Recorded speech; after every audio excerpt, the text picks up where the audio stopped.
a big glass building, and it is the biggest cinema screen in the country. He owns that? He doesn't own it, but it's his favourite place. Favorite place? Yeah, it's the biggest one. So the screen fills up the entire glass ceiling that you see mostly, Oh, as wow. well as about the same distance below the greenery.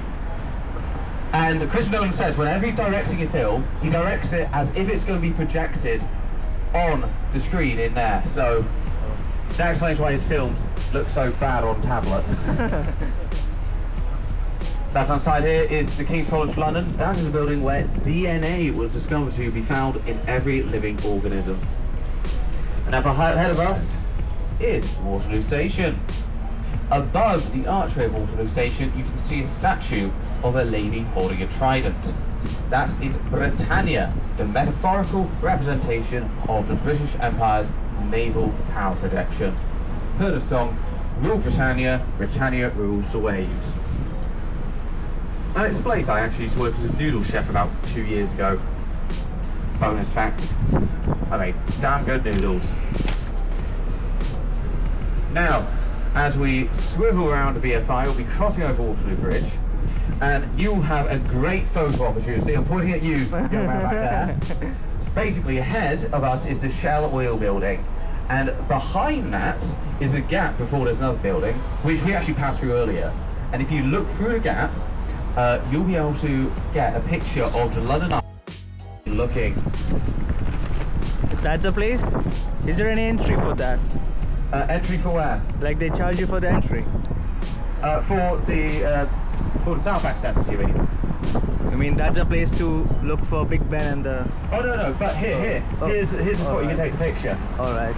There you go. Oh wow. For free, no entry fee, apart from the bus ticket you bought. If you look to your right, we also have the National Theatre again, and you can see that is a stunning example of brutalist design. I think it wears it well, though brutalism is controversial, but I myself and the King are at an impasse here. For King Charles III, that the ugliest building he's ever laid his eyes upon. Which I think is really mean. Now, we'll be crossing over Waterloo Bridge right now, and I ask you to turn your gaze left. And here, you are now looking onto the city of Westminster. 1,000 years, a millennia worth of history. But if you look to your right, there you go, that's the City of London, built on the old Roman site of Londinium. That is 2,000 years. Wow, 2 millennia worth of history right there. I wonder why there's two cities so close to each other. That's because the City of London has historically been a little semi-independent. It's been around since, legally speaking, time immemorial. So it has a bit of a sordid relation with the royal family in the past. Meaning that the Norman king, Simon William the Conqueror, built Westminster right next door to try and steal trade and steal visitors going to the City of London. It is called Westminster because Westminster Abbey is the western ministry to St. Paul's eastern ministry, and you can actually see the dome of St. Paul's over there. You will always be able to see this dome of St. Paul's from this position, because this is actually one of 26 protected views of it throughout the city. Really? And no one's allowed to build skyscrapers blocking away. Alright. On the right hand side here we have Somerset House, which is... Can take... How long this gonna be? 2 hours? 2 hours about. Alright. Depending on the traffic, as everything is in London. Alright. I'll be happy as long as it's gonna take too long. No, it won't be too. Sri Lankan. No. Because I've been burned by that before. But the Indian High Commission is actually coming up. Indian? The Indian High Commission. It's basically the Indian Embassy. Oh, alright. It's a High Commission because India is still part of the Commonwealth. Mm-hmm. So you get a fancy little name. That's what the Americans are missing out on.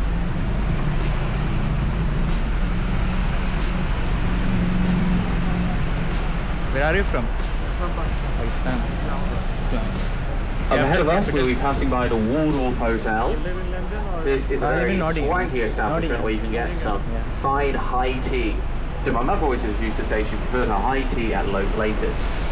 But it is so swanky, in fact, that its interior decoration will be used to inspire interior as ever. Wow. Is that an Indian embassy? Yes, yes. Alright.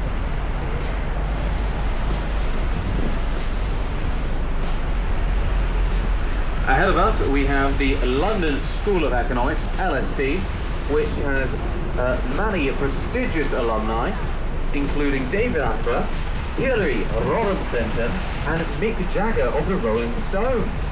Although Mick Jagger only attended for 3 months before quitting to pursue his music career. But he was told by his BBC Radio used to be based, and you can see that has a big sign up there saying, "To the friendship of all English-speaking people." Alright. So what's that building is for? It is now a part of a university, but it used to be where BBC Radio was based. So where exactly the London School of Business? London School of Economics is right there. Sorry, economics. No worries, no worries.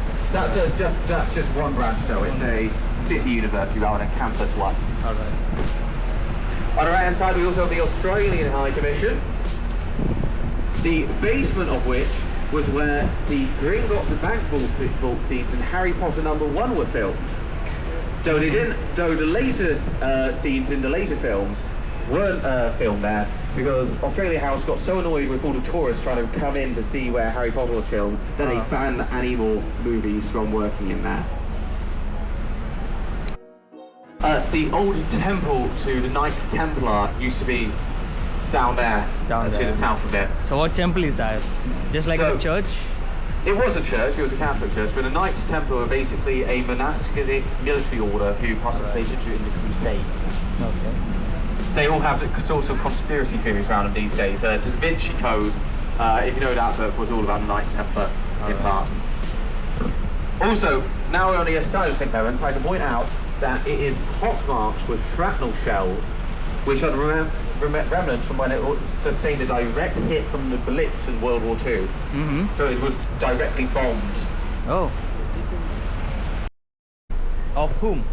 The Lord Mayor of London. Okay. So he has to ask the Lord Mayor for permission, although these days it's all just ceremonial, to enter the city. So why he's not part of the civilian people? Like, what if he just wants to visit the London just like the normal people? He has to ask permission, because he's a normal person, he's the ruler. But the city of London was historically controlled by merchant guilds and families. Okay. Who kind of wanted to be a little independent of the crown. Even currently? Today those have basically been replaced by the corporations and the companies. Alright. Also, because we're going slow, I can point out, behind us there's a statue right there. Yeah. That's Samuel Johnson, the creator of the first ever English dictionary. Oh. And one of my and he was also a famous satirist. He was a very funny man. My favourite quote of him is that Scotland is a... So, for every entrance and the exit, so in the London, so we do have these dragons, right? This is the biggest one from our school. Often they're just small and built into the walls, but and also King George VI. There you go. King George VI. Yes. Alright. Yes. The late Queen Grandam, who was German, came to the throne because he needed someone that he could talk to Parliament through. So the Prime Minister came through that, but there's no actual law in the UK that says there needs to be a Prime Minister. It's just something that we've come accustomed to doing. Alright. And is the mayor of this London like powerful than the Prime Minister? No, the Prime Minister is way more powerful than both the Mayor and the Lord Mayor. Although the Prime Minister himself then is beholden to his by the Feed the Bird scene in Mary Poppins. And in front of them, there's a statue of a lady looking very trim. We do a stop here, by the way. That is Queen Anne, who was the Queen when St. Paul's was finished. But what you see there is what today we might call a bit of a Photoshop job. You see, in life, Queen Anne weighed 35 stone. In kilograms, that's about 222 kilograms, at least that's what Google told me. My God. She was a large lady. So, it's not something you can hold against her. Accordingly, she had a tough life, even for a monarch. As Queen, she was expected kind of thing. Were you at St. Paul's then? So this is the Queen? Yes. Oh yeah, Queen Anne, yes. She's looking lean here. Pardon? She's lean here. Lean, yes. She's a lot different shape. Okay. You can see the dome of St. Paul's here. That is the second biggest dome on a church in the entire world. I The don't first know. being St. Peter's Basilica in the Vatican. Now, of course, as a Pope Catholic, yes, and St. Peter's Basilica is Catholic. What But building St. is Paul, that? pardon? What building is that? St. Paul's Cathedral. Cathedral. But St. Paul's is an Anglican church, a different subset of Christianity. Alright. And when Sir Chris Wren was asked to build it, he put in these plans, and he was told it looked too Catholic. So he did. He submitted new plans, which the city accepted. He then came to the construction site, and he built whatever the hell he wanted to in the first place anyway. Which is why St. Paul's looks like that now. And by the time anyone had noticed that he wasn't sticking to the plans, it was 30 years too late, and everyone who had told him no in the first centre. Yeah. That is Sir Winston Churchill. Though he's looking a bit like a grumpy baby, I think. You see, he was good friends with Lord Bracken, owner of Bracken House, and Lord Bracken always used to say that the world revolves around Winston Churchill. So for an April Fool's joke, he unveiled that clock with Winston Churchill in the place of the world. Which I'm told in the 1960s was really, really funny. Now, up in a second, you'll have a blink you miss it sight of one of those antique sites you'll see in London. And that is Bow Lane, one of the last medieval streets in the city. And like, see Bow Lane down there. The church next to it is St. Mary Le Bow, and it's said that anyone born within the range of the peals of the bells of St. Mary Le Bow is a true Cockney geezer. Cockney being an accent and subculture endemic to East London historically, though these days it's dying out. I actually live in East London and I only know one person with a Cockney accent. His name's Tony, though my partner and I only found out about that last week. The last 2 years we've heard the name Cheap, and it is the shortest street in London. The street legally starts here at the red light, hi, and then it ends just at those traffic cones over there, the yellow ones. Oh. Well, no, really, let's admit, it's Very cheating. short. Very short. Pardon? Very short. Yes, yeah, and it's kind of cheating because it really continues to this point, but that's what they say anyway. The street we're on now is called Poultry, and it's the old site of the Roman poultry market, as indicated by that statue up there of a little boy not choking his chicken, but strangling his duck. If you're a vegetarian, you just imagine he's caressing it gently. That's there because many of the people in Enlightenment era London did not know how to read, so they navigated by statues or by pub signs. Oh. Which is why the pub signs are so big in this country. So all the drunk people know where to get more drink. That down the right is Mansion House. That's where the Lord Mayor of London is headquartered. On the left hand side we have the Bank of England. It has these big sheer walls with no windows because 20% of the world's gold supply is within those walls. It's actually also spread out underneath our feet, because if they put it all in too small an area, it would sink into the loam of the earth. Really? Easy answer. You're probably going to be right 9 times out of 10. You won't actually be right 9 times out of 10, but it's worth a shot. And yet the monument will just be on the left here.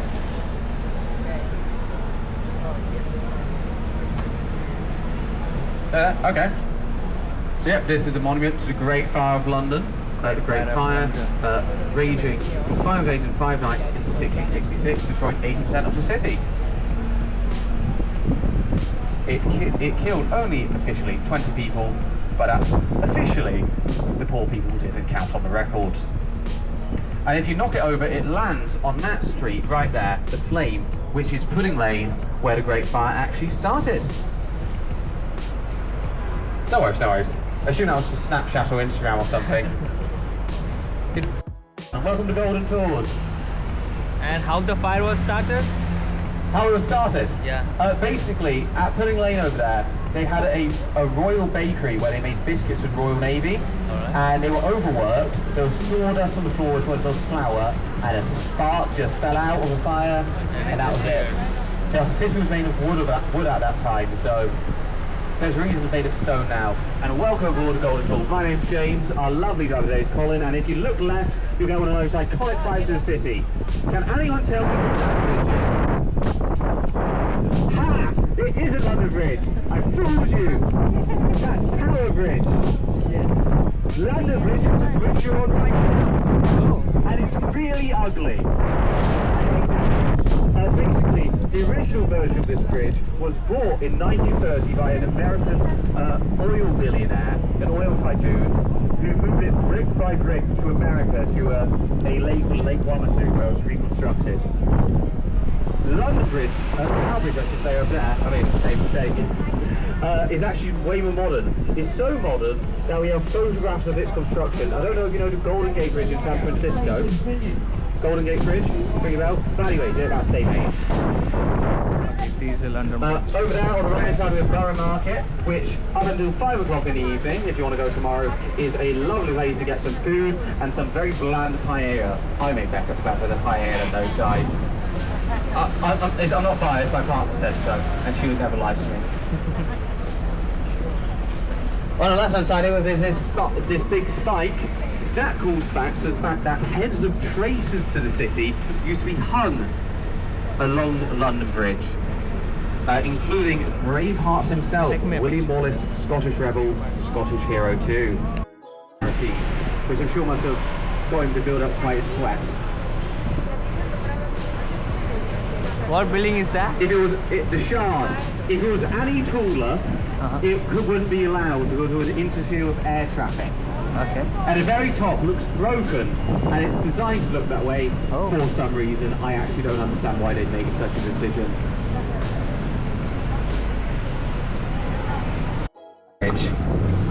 So I'm sure everyone here has that, right? Close it 800 times per year. I know I have back at home, sitting in my non-existent garden. I close it so 800 times per year. As I mentioned before, Tower Bridge is a very modern bridge, and the reason it's so modern is no one wanted to build a bridge this far down the river, because if they did, it could block traffic trying to get to the Ladder of London. So they only built a bridge when they had the technology to make it open and close. There was actually a competition for its design, which had several funny entries, crossed down again. So you might as just well wait for the bridge to close in the first place. So now they're just a tourist thing. You can see it coming up now. So the reason it looks so old is because it's designed to match in with the aesthetics of the Tower of London right next to it. These blue highlights you see are actually per year 800 times open అవుతుంది close అవుతుంది ఇది open అయినప్పుడు కూడా కొంచెం నడుచుకుంటూ వెళ్ళచ్చు అని 10 నిమిషాలు పడుతుంది నడుచుకుంటూ వెళ్తే బట్ ఓపెన్ అయి క్లోజ్ అయ్యేదానికి 8 నిమిషాలు అవుతుంది దాని బదులు వాళ్ళు వెయిట్ చేసి అట్లా you look to your left, you can also see what is sometimes called a crash helmet. That's where the mayor of London used to have his offices until the most recent mayor, Sadiq Khan, moved them because the rent was too high. Boris Johnson, who also used to be mayor at one point, used to call out his Death Star. I don't know if you know Star Wars, kids. You do? Yeah, he said I was like the Death Star, that one. Which I'm sure will make it city very cool. How long it is? I actually don't know how long the bridge is. I should know better. I think it's about 200 meters, I think, maybe. By the way, we do, on the left hand side here, we do have a little port. This is where you can get the boat if you've got the boat with parking ticket. Oh, you're getting on. And yeah, we're just as we go round the side there to the other side of Tower of London, that's where you wish for light. The Tower of London here actually has a very interesting history. It was built here to invade London.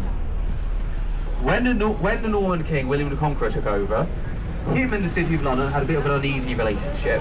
So he built the Tower of London as a threat, so that if London ever rebelled, he would raze it to the ground. Now, of course, that didn't happen, but it was always out there as a threat. And since then, it has been an execution site, a royal palace, and even a prison. Adolf Hitler actually had a room reserved for himself here if he happened to get caught by the Allied forces. It is also where the crown jewels are kept, in that little round red tower over there. The crown jewels have actually been caught, stolen I should say, once by one Colonel Blood, who was a veteran, a royalist veteran of the English Civil War. He befriended the Beefeater, which is one of the guards of the tower, the lead Beefeater, first by getting his wife to faint in front of him so that he could get inside whilst they were resuscitating. Over the course of months and years, they became best buddies until one evening, Colonel Blood turned up. We both get a £10 tip. Alright, thank you so much. No worries, no worries. That's a great, like, we thought you just the buildings and the scenery, so, and you have explained everything Thank you. and easily understanding. Yeah. Where is Thames River? The Thames River is the river we just crossed over there. It's just over there. It's So the big river under that the goes- London Bridge, I think. Yes. If I have to go for a cruise, I have to go there. Yes, it's on the other side of the tower. Alright. Nearby or far? It's just a 5-minute walk.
ఎట్లా రా నీ మనుషులు ఏమన్నా ఉందా మాకు ప్రశాంతంగా పోతుంది.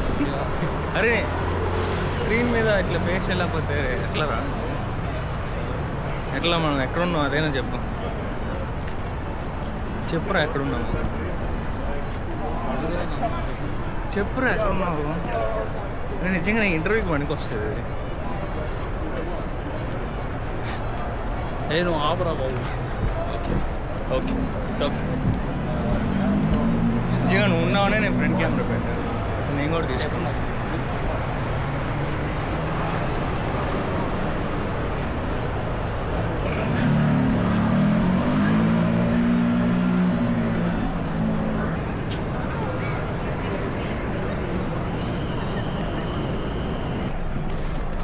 Right సైడ్లో ఉంది.